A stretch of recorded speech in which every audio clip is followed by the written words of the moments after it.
Hey guys, so I'm back working on the Steiger. I have the order book. This is actually the order book for 1967. These are pretty rare items to have. So, not many people have ever seen this. Like you can get one of those. You could get that's your freezer box, rolling door. Bet you didn't know that one exists. Bread thing for your bus, a couple things like that. This is 67, so the earlier ones even had different stuff than this. So this is a neat one too. Look at that. The ladder that folds off onto the roof on a bus. I think that ladder that went on the roof thing came out pretty early because now we're into the single cab type 2s. So this is the options that came on those. And it shows in here, those of you guys who don't believe that the Ruthmann bucket truck was a factory option, here is the book proving that. The SO, this is the SO8, which was, let's see, what was that one? 8 meters. It was a V, no, the V90. So that's 9 meters. This one was the SO9, which was 6 meters, and the SO10, which is right here. SO10, that's the finish of the other one, which is 6 meters? Yeah, I think so. And things like the ladder truck. A couple things I'll show you real quick. We'll run ahead and look at that are kind of neat in here. Order book for 67. So these, like if you wanted to order one of these, if you were a dealer, you would have this book, and then you would just go on here. That's the telephone number and the numbers that you would give them to signify, to tell you what they want. These were only available, these models were only available in Europe, in limited countries. So you can get stuff like this. I don't know what the hell that is. Like the fire trucks in here. Maybe that's it. I don't know. Single cab stuff. Here's some interesting single cab stuff in here. So look at that. They had a roof option for a single cab. Never seen one, never heard of one. Look at this roof option. And it had a higher roof with like a curtain. And it kind of shows you what it was for. And then this odd wide bed. Seen some of those. But look at this. This is cool as heck. Let me get you guys up a little closer so you can see. Look at that. That's the roof option with the gate on the side. And it had, you put your soda pop bottles in there, right? So that's cool. So those are the options. These things you could, this is the order book. Everything's written in German. It has some cool stuff in here. Then you have like, this is a weird thing too. What is that? Cattle you put in there? Kind of small for that, but hydraulic something. I don't know. Actually, it looks like it was a removable box. Now, a lot of you guys know about the trailer for log carrying. I think that's what it's for. They had that. That was, again, another factory option. You could get the code for it. This one, and they have they have in here all the specific codes for all the additional things you could get or not get with that. It was an SO24 model, so you'd order an SO24, then you'd say, I want all these different things. I can't read it in German, but you can use the Translate app and do that. I did it and read, but it made sense then. So anyway, the dump truck, we all know about that one, I think. They're really rare. The ladder truck here. Charlie Hamill has one of those. So, in here, What I was reading in here is, this is 1967, August of 67, so let's get you guys up close, you can see. August of 66, so the last year, they did only make these available with amber lights, but all my friends who have earlier ones have blue lights on them. So somewhere between the earlier models, which I don't have the order book for that, in the late models, 67, they changed to the amber light. So you guys that are saying that this should have an amber light, yes, you're right for 67, but maybe not for the earlier ones, because again, my friends have early ones with blue lights on them. So apparently Germany had changed their standards. Probably many of those had changed their lights, and I don't really know how that happened, or if they made them, allowed them to operate with the old light, or until the law changed altogether. Who knows? But anyway, there was some cool things in here that I wanted to share with you guys. One of the things that I wanted to tell you about is I guessed on some things and I was right. I guessed that this light was to indicate that the outriggers are down. 100% correct. So if your outriggers are down, that light illuminates. It says it very specifically in that thing about the truck. And the pressure switch started working right here. It started working intermittently, so I'm still got my, when I get in the basket, I just use the jumper wire just in case. But right now, as I put the outriggers down all the way, the dash light illuminates.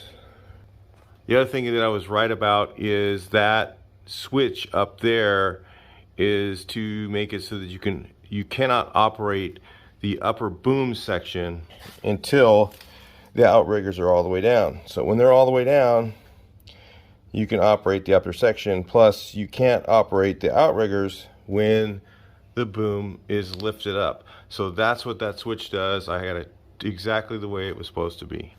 Again, those things were 100% for me a guess, but I just kind of went by normal, what makes sense, safety things, and that's exactly how it's made. Now, the thing that I need to make is I need to make these things that go up. You can see they kind of go up and they bend outward, then they bend upward. And if you can see here, they actually go up and then they go forward a bit. Okay, so I need to make these with the little balls on them. I don't think those illuminated, the balls. I don't think they illuminated, but they were like a white ball, and this is probably, I would say, black post. So don't ask me how I got this book. Mikey ain't saying squat. So the next thing that I found out, I want to tell you guys about before I get to it, is I need to do something to adjust the lift. It is supposed to go 180 degrees from this direction all the way to that direction. So it's supposed to go from the back over 90 degrees and then from the back over 90 degrees. So it's not doing that. It's only going out to about right here, about 45 degrees, and it should go 90. I think it's because I adjusted the cables and I shouldn't have. So I will adjust the cables and try and get that working right. So I believe what I need to do is take this cover off and loosen the cables.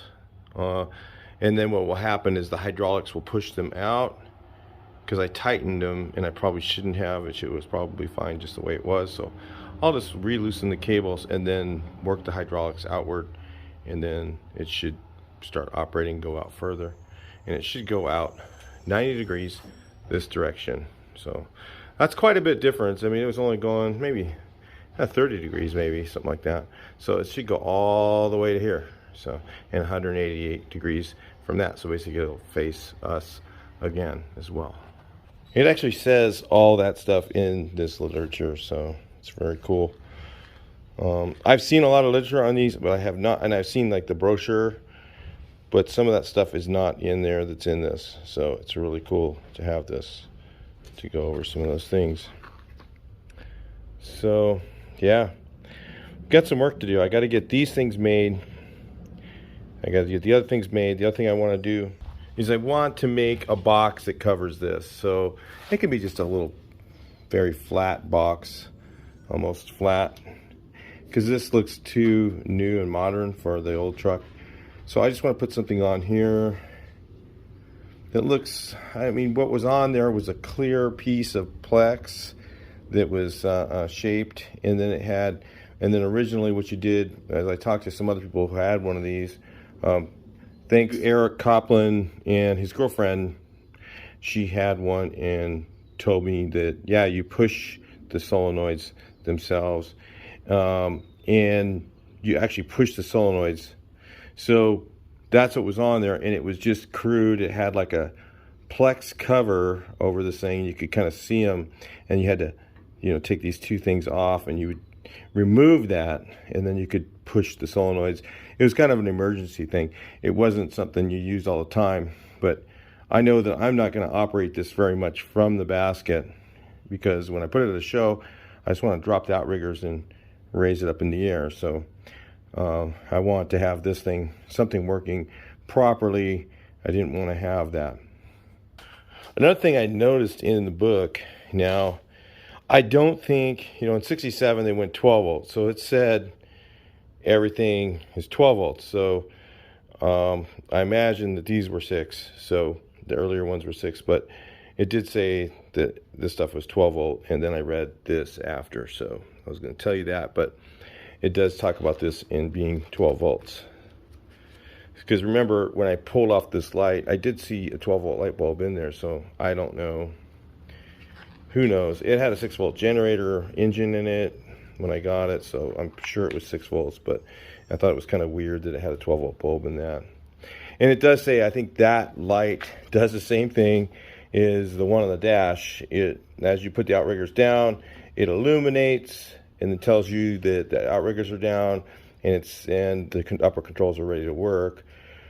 So that's what that light is for, is to indicate that the outriggers are down, that it's okay for you to use the upper controls, and then once you use the upper controls, the outriggers will not work. And that's exactly how I wired it, by guessing.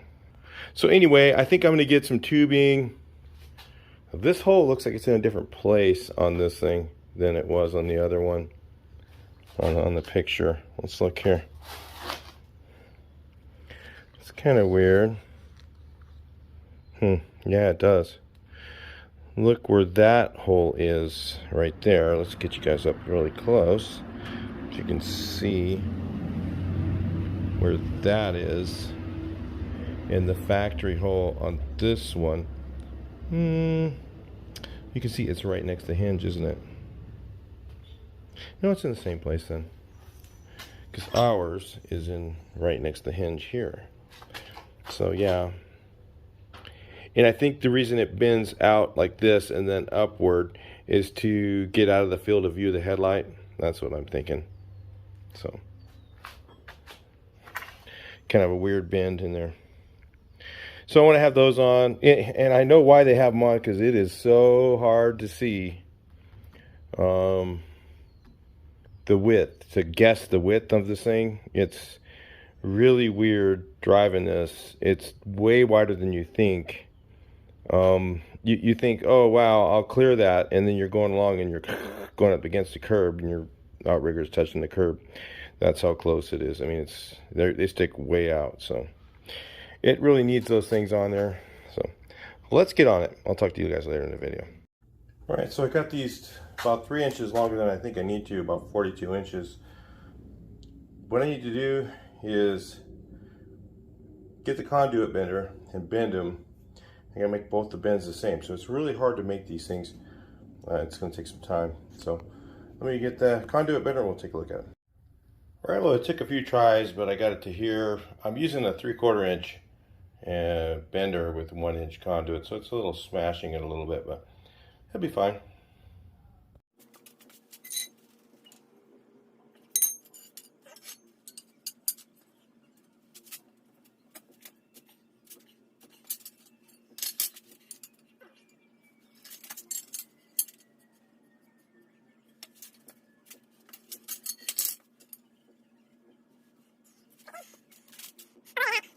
Well, believe it or not, that is what we're looking for right there.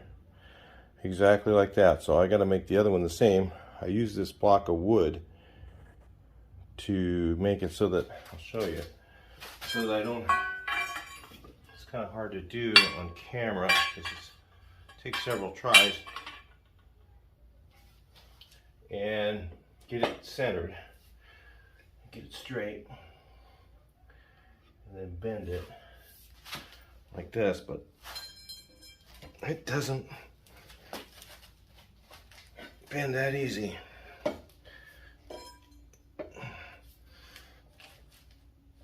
Takes everything you got to not fall and do that. So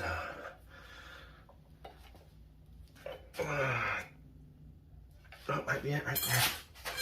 Check it. Make sure. Get it exact.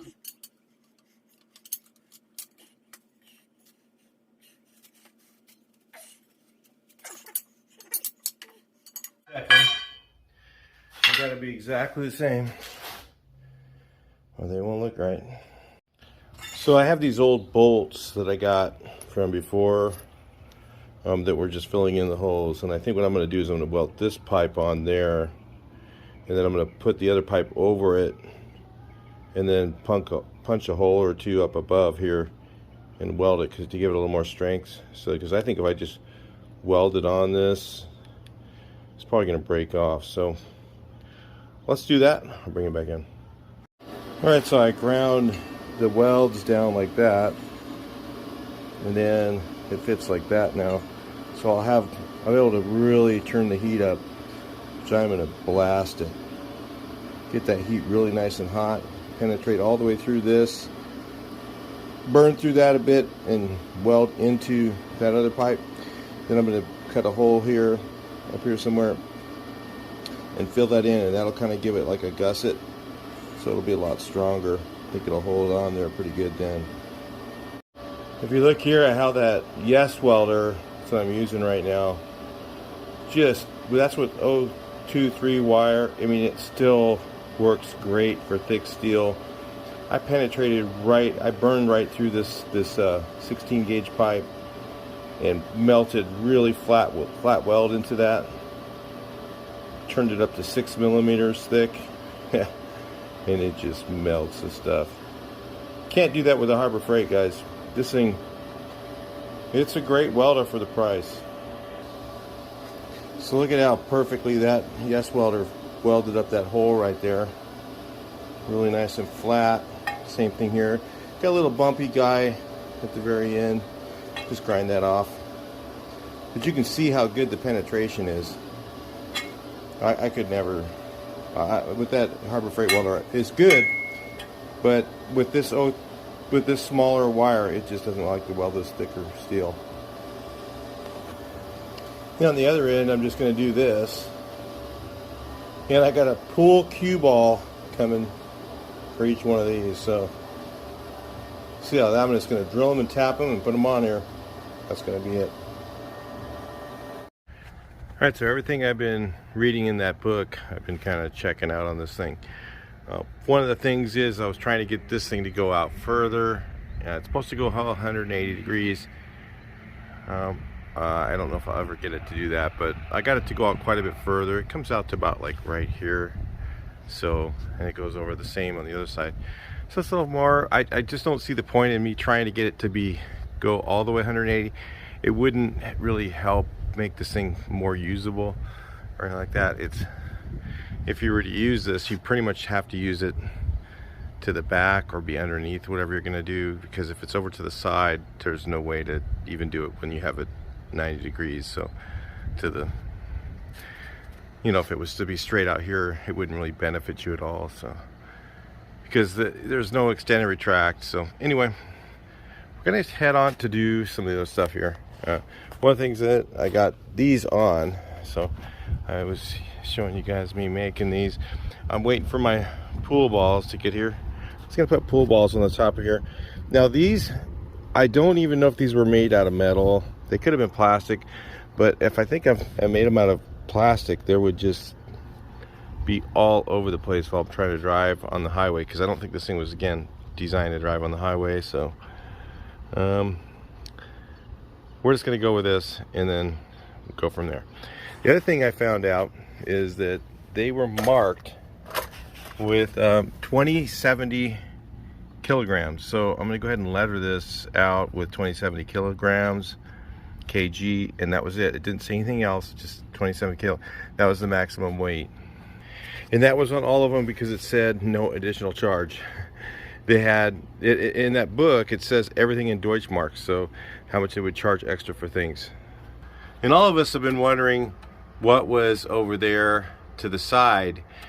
And what I think that was, and I have no idea what it looked like, but it was a movable light, because that was an option. You could pay an additional whatever Deutschmarks and you would have a movable light up there. So that little tube thing that was on there, and I was like, I don't know what the hell that thing is. It was probably a bracket for the light that was on this. So it was optional. They didn't all have them, but I bet this one did. I still have to fix and restore what that other thing is a 12 volt 100 watt connector. So you could plug something in that was 12 volts, and I think that's actually the light that's 12 volts. And then so I had to wire that in to the ignition switch there. So that can be done anytime in the future. I don't know if we'll get it in this video, but I showed it to a friend of mine. He's seen those at the dealer before. He worked at the dealer, so he was like, wow, this is really cool. They didn't leave the dealer, so those books were really hard. Those are really hard to find books right there. So it's really cool to have it, and to have that information so that we can get this thing right. So anyway, I'm gonna go ahead and let that up and we'll get on with it. All right, so I did a little kind of a brush script there. It's kind of probably how it was done, so we kind of want to replicate what was there. So I'm not that great at brushing, but that's why I didn't attempt to actually brush these letters. Some guys are that good, they can do that, but I can't. But that looks all right. We'll go with that. Looks original. Look really cool with those pool balls on there. Check that out a little bit later.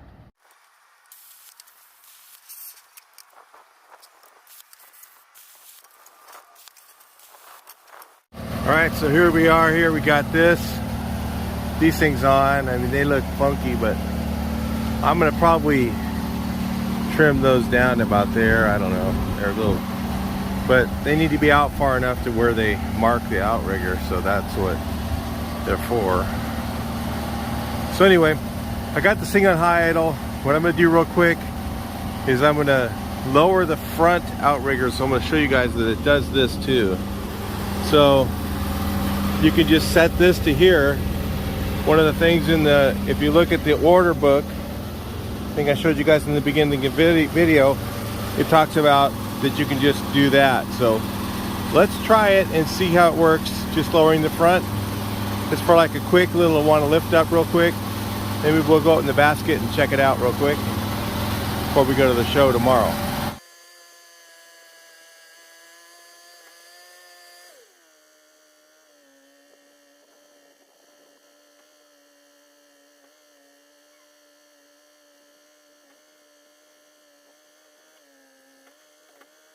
That valve that was stuck here, that's what that's for, to just isolate the front riggers so you can do a quick lift up.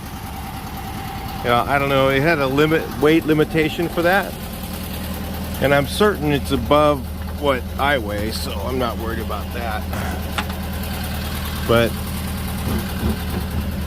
so I think it even said 150 kilograms or something, but it did have a weight limit for using just the 2 outriggers, which was kind of cool that they had that option.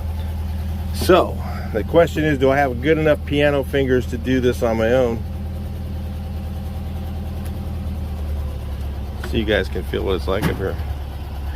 It's hard because if I bump the buttons, then it comes off and it jerks when I'm going down, so that's the issue there. And we're getting up high.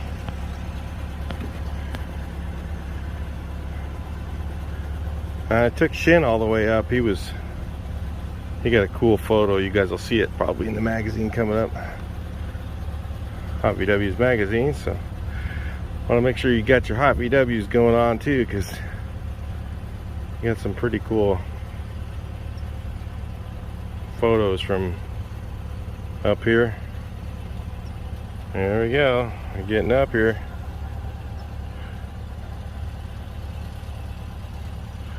So I have to hold these really hard, and it's really hard to do when you're going down, because what happens is if the basket jumps a little bit, and then my fingers fall off, and then it makes them.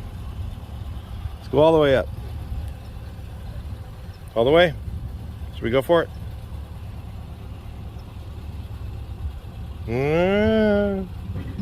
There it is, all the way up. There we are. Yeah, that's pretty cool.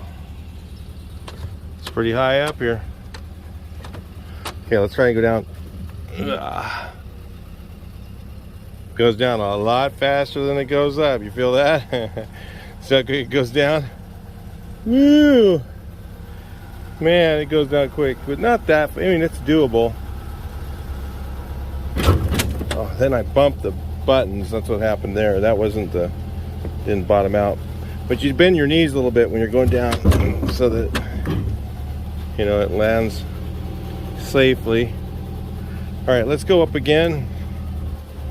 I'm just gonna swing you guys out. Let's see how much further it goes out. So we're just gonna swing over this way. I haven't checked it from like up here to see how far. So that's a little bit further than before.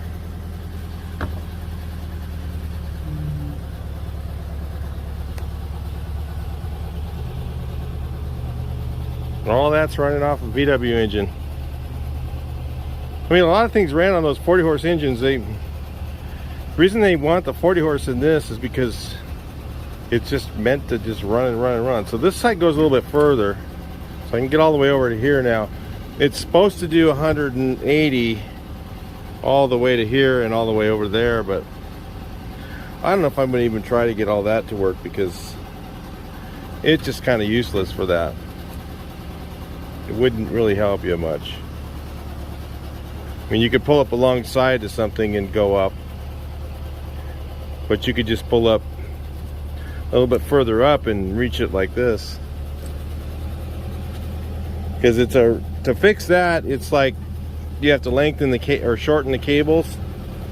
And shortening those cables, I'm going to tell you, that is no cakewalk. That'll take like 2 or 3 days of work probably, if I'm lucky. And have to try and bend them and put them in. Oh man, it's a job. So we got to do it really fast. Oh, man, I have to hold them in. It's fine when you're doing it by yourself up here, but it just goes down a little bit fast. I tried tightening up that valve up there. So of course my camera didn't want to work right then. That valve right there. And it didn't tighten. It didn't slow it down at all. But I think I need to tighten it some more. And I'm afraid to break it off or some weird thing, I don't know. You never know what's going to happen on something that old. But I'll probably do that when I get back, before we film it. We got the other sign working on right here. I got the verbiage for it. It was actually written in the order book. The order book said that it has a limitation of 1,000 watts or 1,000 volts up here. There's the insulation, so it has a little insulation sign that goes below that one. So that's going to go in here next. And then I think what these two mounts with that real weird looking tube thing was, if I didn't mention this earlier, I'm sorry if I'm repeating myself, I don't remember, it's been a few days. That I think was for a light that went on here that you could move. It said a movable work light, and then it plugs into this thing, and that was an option you could pay extra for. So it's kind of cool. I got all those information from the order book. Kind of fun going in there. Get to go through there. All right, so we'll bring the outriggers up. Control on up. And it takes a lot less time to do 2 than 4. So I bet you anything, when the guys were using this thing, they were probably rarely ever using all 4 outriggers. They were probably just throwing the front ones down and jumping up there and doing their job.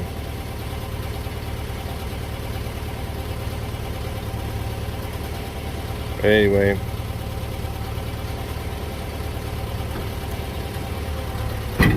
with the other one, I only want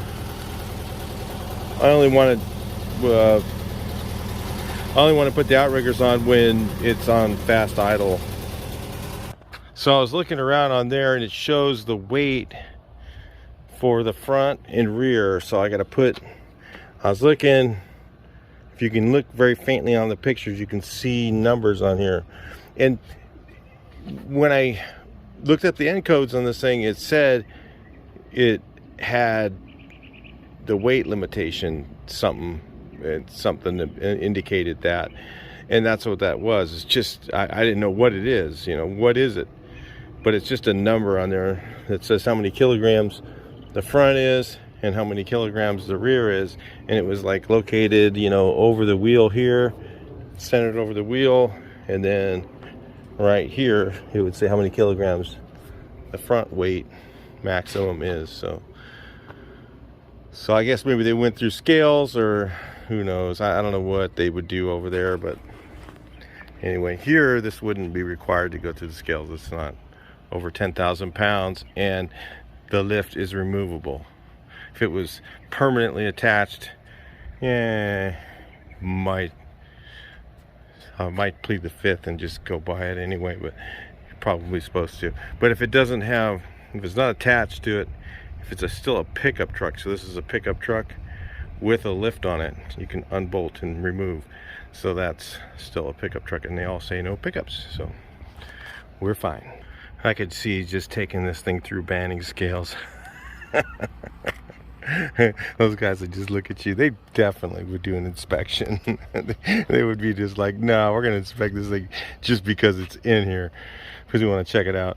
But anyway, all right, that's it for this video. We'll go ahead and talk to you guys in the next one. Please like, share, and subscribe, and then we'll see some new show videos coming up probably in the next couple days. Talk to you later.